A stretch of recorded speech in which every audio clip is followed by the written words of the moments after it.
Enxergando a Verdade Bíblica, canal voltado para compreender a verdade da Palavra de Deus.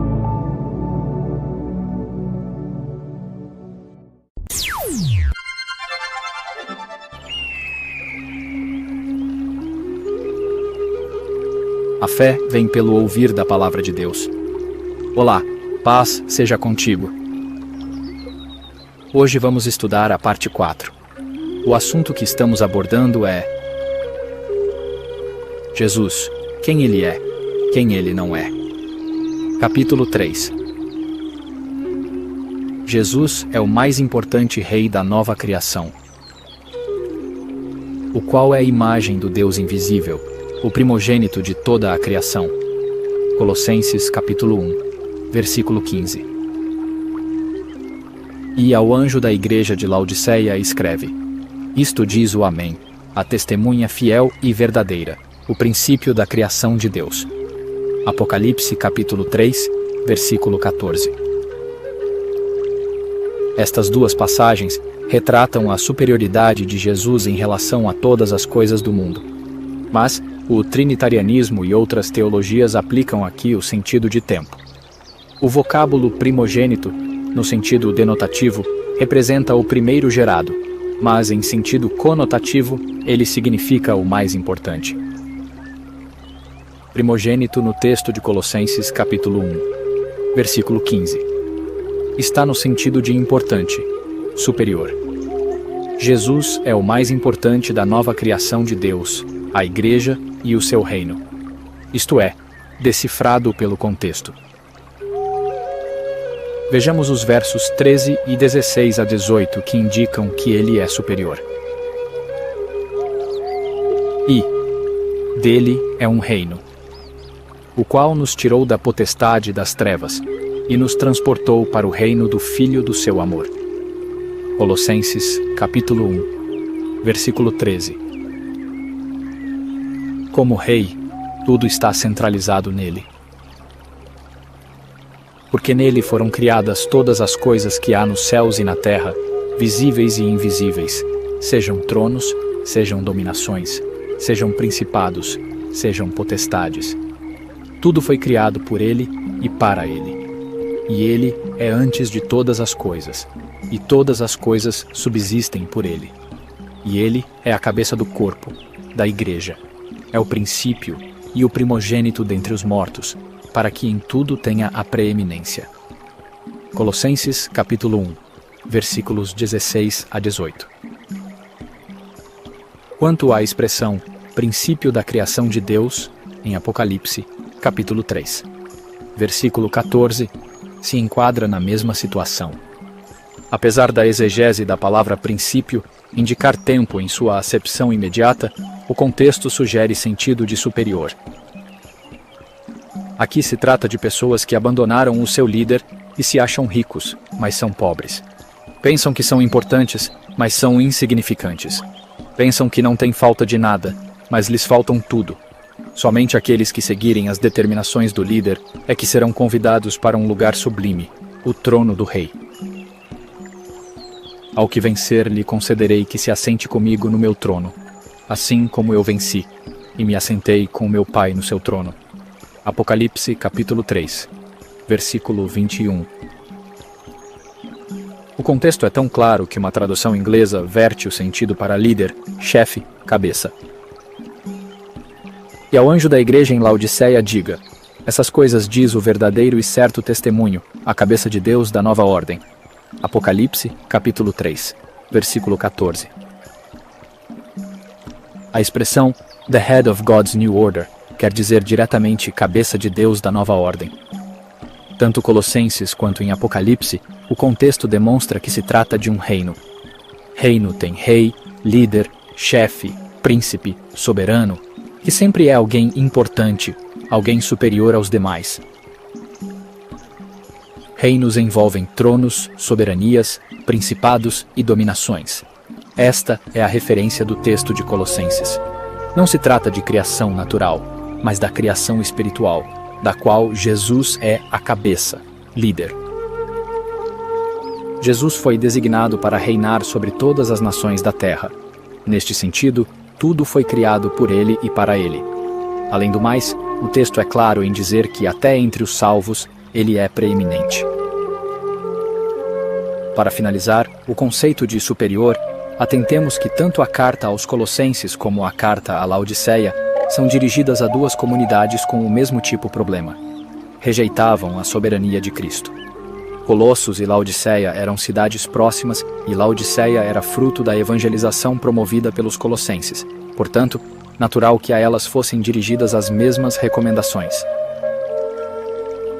E quando esta epístola tiver sido lida entre vós, fazei, que também o seja na igreja dos laodicenses, e aqui, veio de Laodiceia, lede a vós também.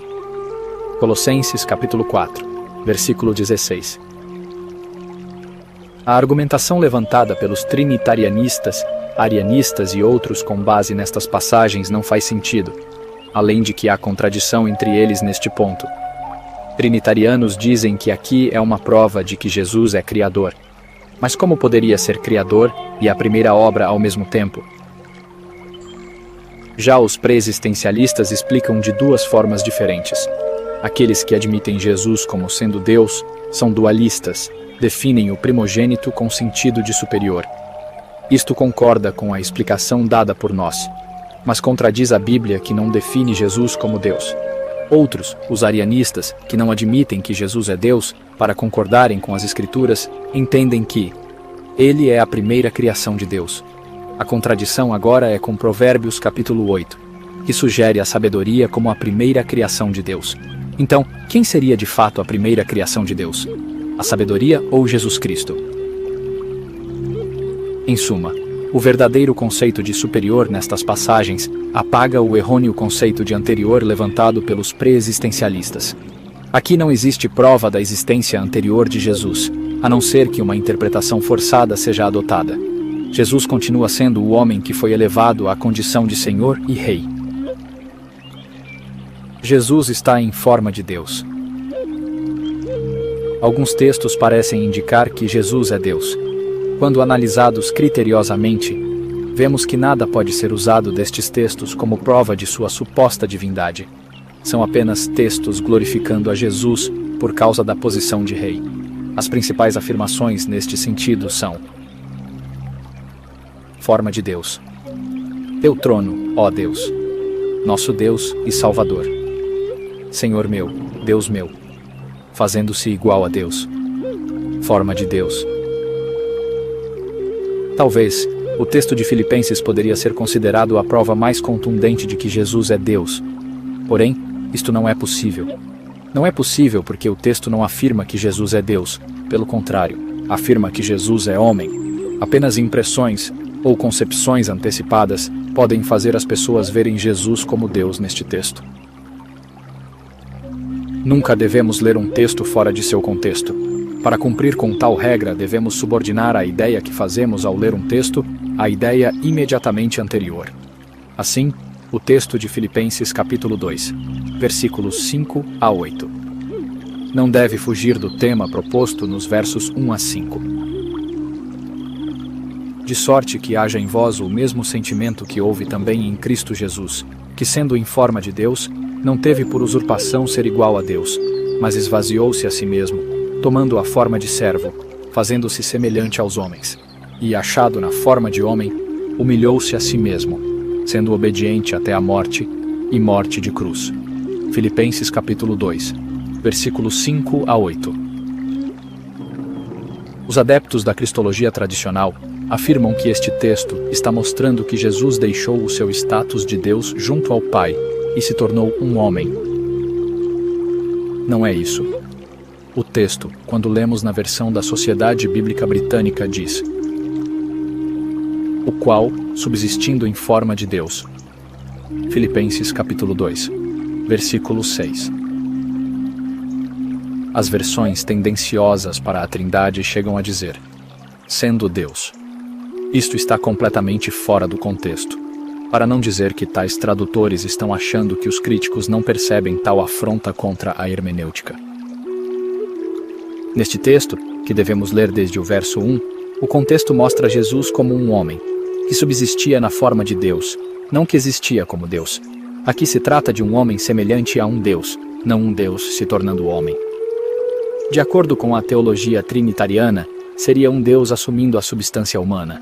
Porém, o texto não aponta para um homem, mas para o comportamento de um servo, que, sendo em forma de Deus, esvaziou-se a si mesmo, tomando a forma de servo. Isso está muito longe da prova que pretendem. Uma coisa é um Deus em substância humana, outra coisa é um homem em função de servo. O texto mostra que Jesus tinha uma condição superior aos demais homens, não por ser Deus, mas por seus qualificativos, tais como Messias, Filho de Deus, Senhor, Salvador, Rei de Israel, etc. O texto diz que Jesus, o homem, diante de sublime condição, se comportou como servo. Não fala que era Deus e virou homem. Como ilustração do que estamos dizendo, podemos fazer uma comparação. Um rei de uma nação não é um homem comum. Ele é senhor sobre o povo. Para tal rei ser equiparado ao que Paulo falou sobre Jesus, ele deve, primeiro, abdicar da glória de seu trono e do cetro de seu poder. Segundo, como comum do povo, deve obedecer a uma causa até perder sua própria vida. A afirmação simples do texto é a de que Jesus, na posição de homem, tinha condições para agir na posição de Deus, porém, agiu na posição de servo. Esta humildade vista em Jesus que Paulo esperava dos irmãos de Filipos. Vejamos. Completai o meu gozo, para que sintais o mesmo, tendo o mesmo amor, o mesmo ânimo, sentindo uma mesma coisa. Nada façais por contenda ou por vanglória, mas por humildade. Cada um considere os outros superiores a si mesmo. Não atente cada um para o que é propriamente seu, mas cada qual também para o que é dos outros. De sorte que haja em vós o mesmo sentimento que houve também em Cristo Jesus. Filipenses capítulo 2, versículos 2 a 5. O texto não vai além disso. Não é uma dissertação sobre a deidade de Jesus, mas sobre sua humildade.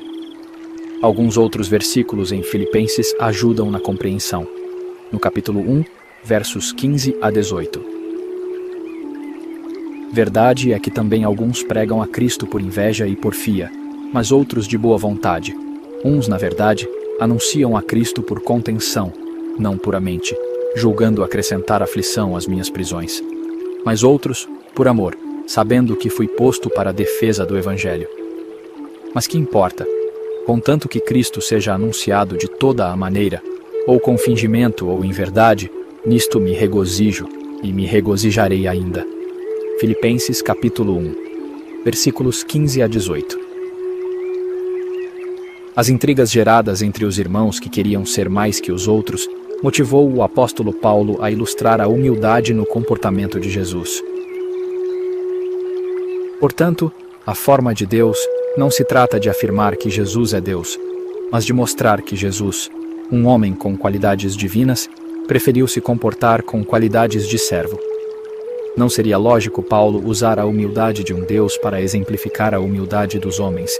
São dimensões completamente diferentes e incomparáveis. Este texto não prova que Jesus é Deus, mas que ele é homem. O emprego da palavra grega morfé, que sendo em forma de Deus, não teve por usurpação o ser igual a Deus, mas despojou-se a si mesmo, fez-se de nenhuma reputação, tomando a forma de servo, fazendo-se semelhante aos homens. E achado na forma de homem, humilhou-se a si mesmo, sendo obediente até a morte e morte de cruz. Filipenses capítulo 2, versículos 6 a 8. A palavra-chave para se entender esta passagem é a grega morfé. Argumenta-se que, sendo em forma de Deus, significa que Cristo tinha a natureza de Deus antes de seu nascimento, e foi isso que ele sacrificou ao vir à Terra para viver como um ser humano. Inclusive, argumenta-se também que Cristo teve o direito de ser tratado como Deus aqui na Terra, direito do qual abriu mão para morrer como servo.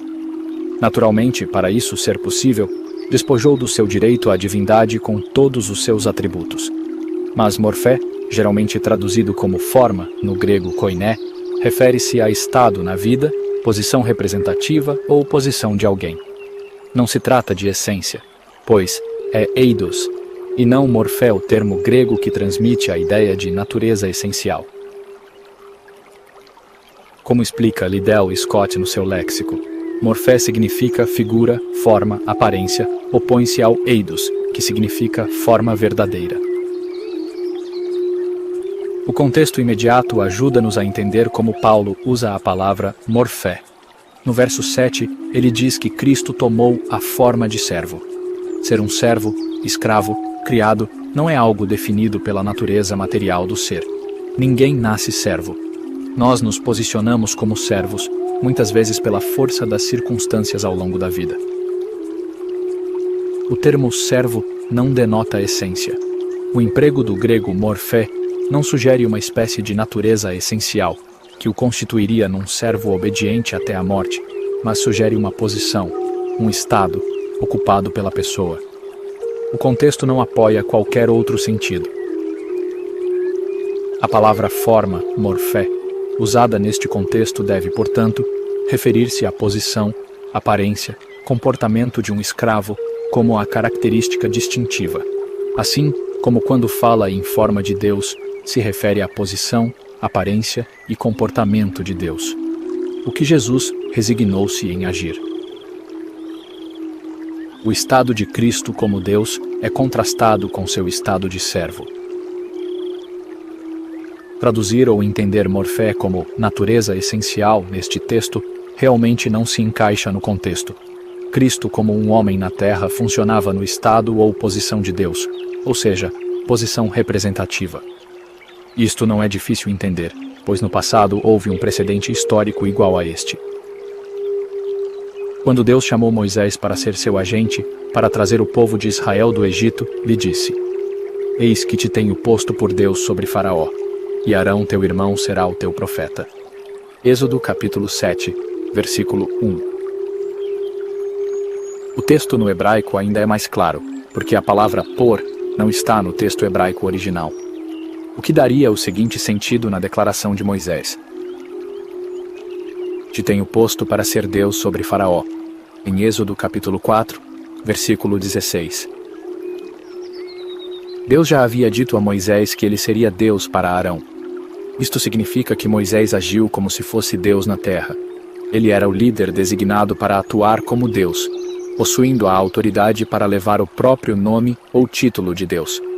Morfé ocorre apenas num outro lugar no Novo Testamento, Marcos capítulo 16, versículo 12. Aqui claramente não significa natureza essencial. Jesus apareceu em outra forma, mas isso não poderia se referir a uma mudança de sua natureza, pois a razão pela qual parecia ser de outra forma era porque seus olhos estavam fechados, conforme Lucas capítulo 24, versículos 16 e 31. E no versículo 39 de Lucas capítulo 24, Jesus afirma: Vede as minhas mãos e os meus pés, que sou eu mesmo. Tocai e vede, pois um espírito não tem carne nem ossos como vedes que eu tenho. Ser e continuar a ser forma de Deus. Outra e importante questão a ser analisada neste texto de Filipenses capítulo 2 é a palavra grega hiparkon. Esta palavra significa ser ou existir. Jesus, desde seu nascimento, nunca deixou de ser, existir e estar sob a forma de Deus, em aparência e comportamento moral. Ele habitualmente exemplificou o caráter do Pai. Sempre esteve na forma de Deus. Porém, nunca se apropriou dessa condição para se engrandecer. Vamos observar o uso de huparshon noutras passagens bíblicas e tirarmos algumas conclusões. Atos capítulo 2, versículo 30, diz: Sendo huparshon, pois, ele profeta, e sabendo que Deus lhe havia prometido com juramento que do fruto de seus lombos, segundo a carne, levantaria o Cristo, para o assentar sobre o seu trono. Assim, sendo um profeta não significa que antes de nascer ele era um profeta, mas que depois de nascer se tornou um profeta, e continua sendo um profeta enquanto recebia a promessa. Outra passagem, 1 Coríntios capítulo 11, versículo 7. O homem, pois, não deve cobrir a cabeça, porque é o parchon, a imagem e glória de Deus, mas a mulher é a glória do homem. O homem é a imagem e glória de Deus. Esta expressão não está necessariamente dizendo que era a imagem antes do homem existir, mas ser e continuar a ser a imagem de Deus enquanto existe. Também, Gálatas capítulo 2, versículo 14. Se tu sendo Huparchon, judeu não significa ser originalmente antes de seu nascimento como um judeu, mas desde o nascimento é judeu e continua a ser um judeu enquanto vive.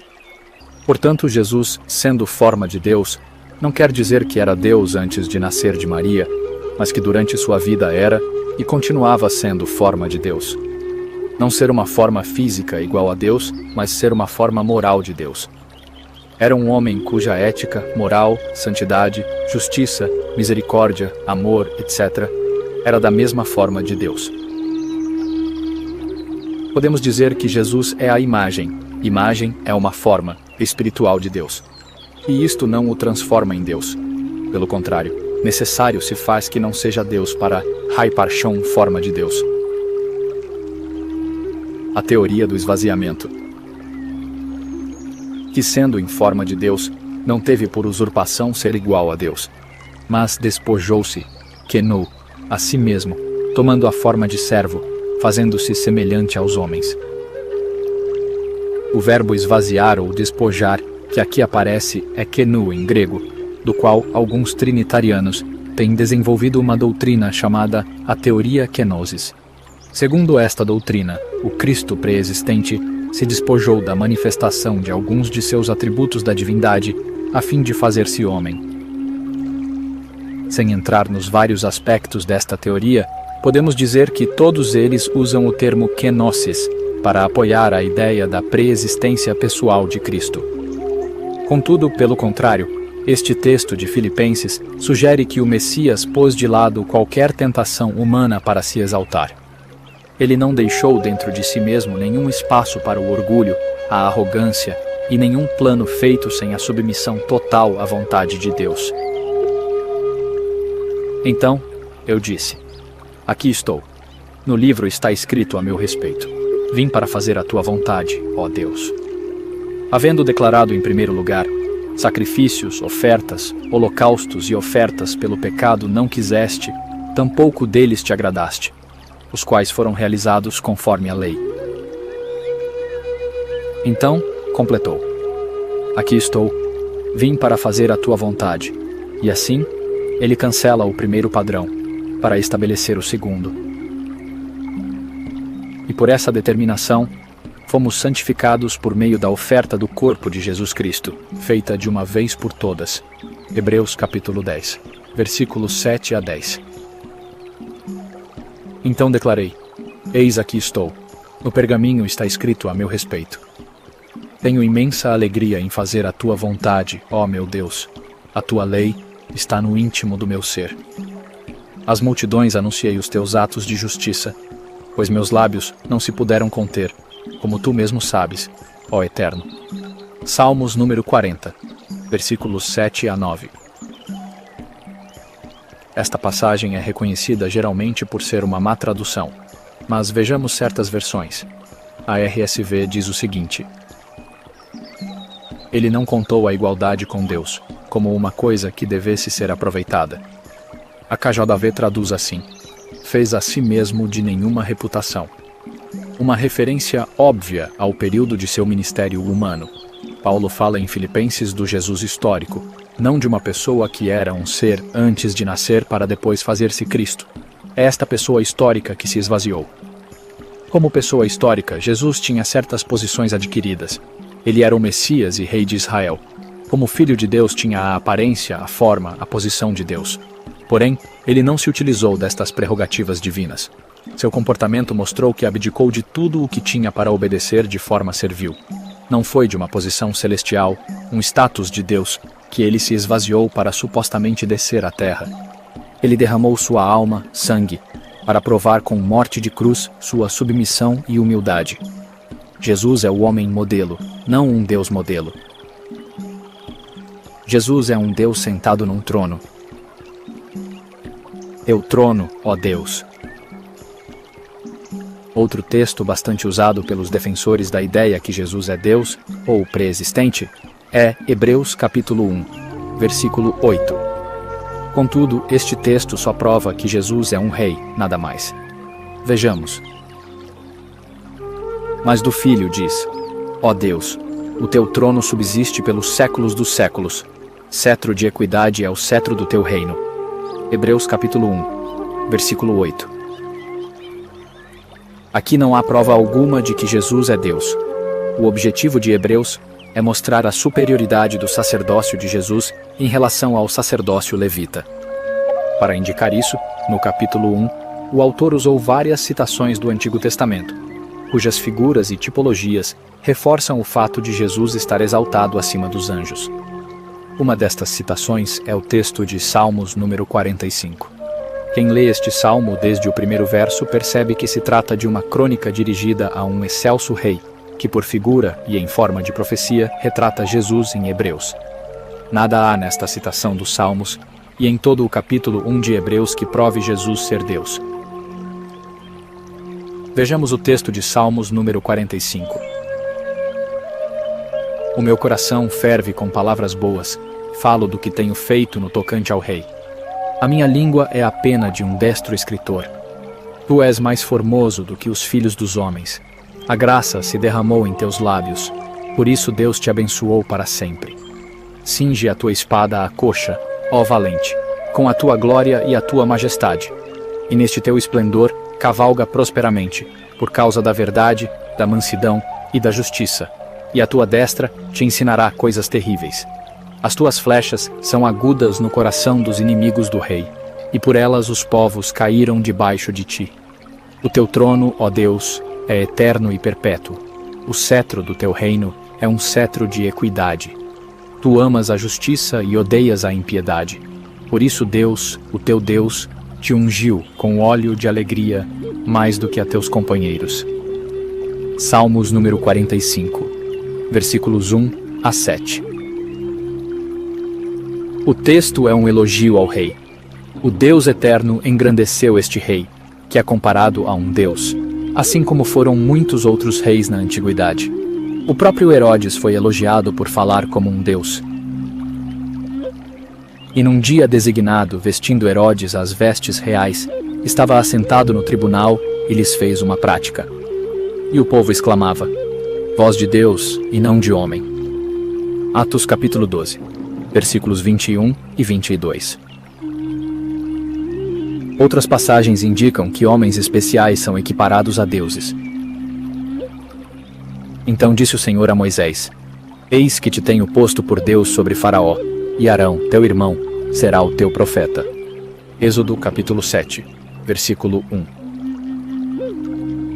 Deus está na congregação dos poderosos, julga no meio dos deuses. Salmos número 82, versículo 1.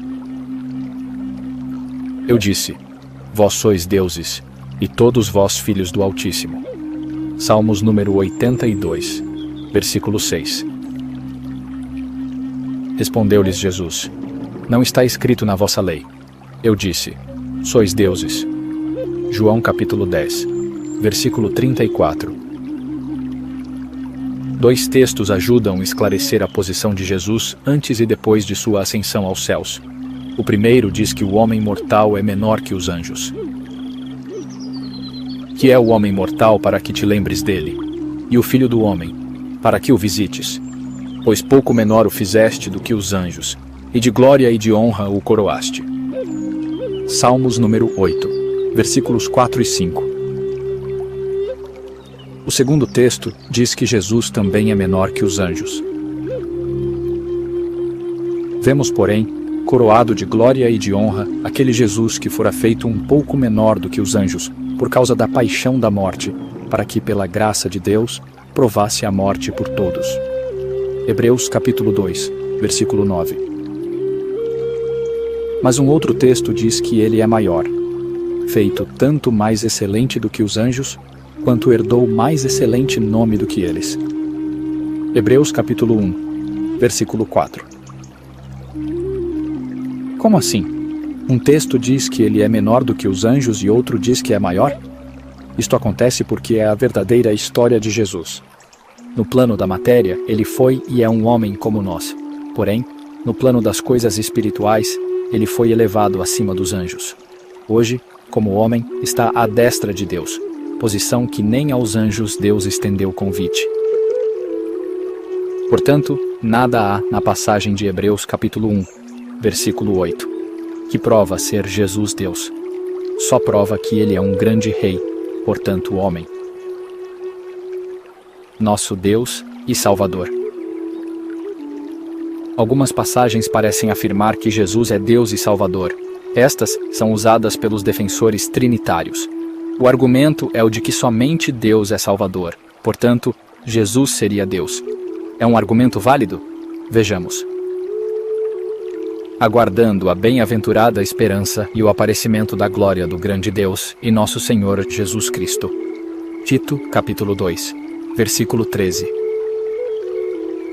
Simão Pedro, servo e apóstolo de Jesus Cristo, aos que conosco alcançaram fé igualmente preciosa pela justiça do nosso Deus e Salvador Jesus Cristo. 2 Pedro, capítulo 1, versículo 1. Estas são as duas passagens comumente usadas, mas elas não apontam Jesus como Deus. O que elas afirmam é que Deus é Deus e Jesus é Senhor ou Salvador, duas pessoas separadas. O que une as duas pessoas, pai e filho, nestas frases, são os termos em comum. No caso de Tito, a glória. O que Tito diz é que vai aparecer a glória deles. São duas pessoas que partilham uma mesma glória.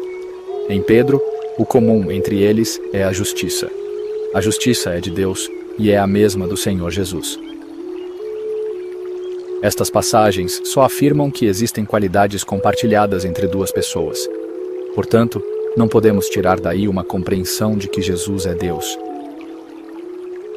Já nas duas passagens que seguem a graça, a misericórdia, a paz e o mandado são também compartilhados pelo Pai e pelo Filho. Mas claramente Deus e Jesus são apresentados como pessoas separadas.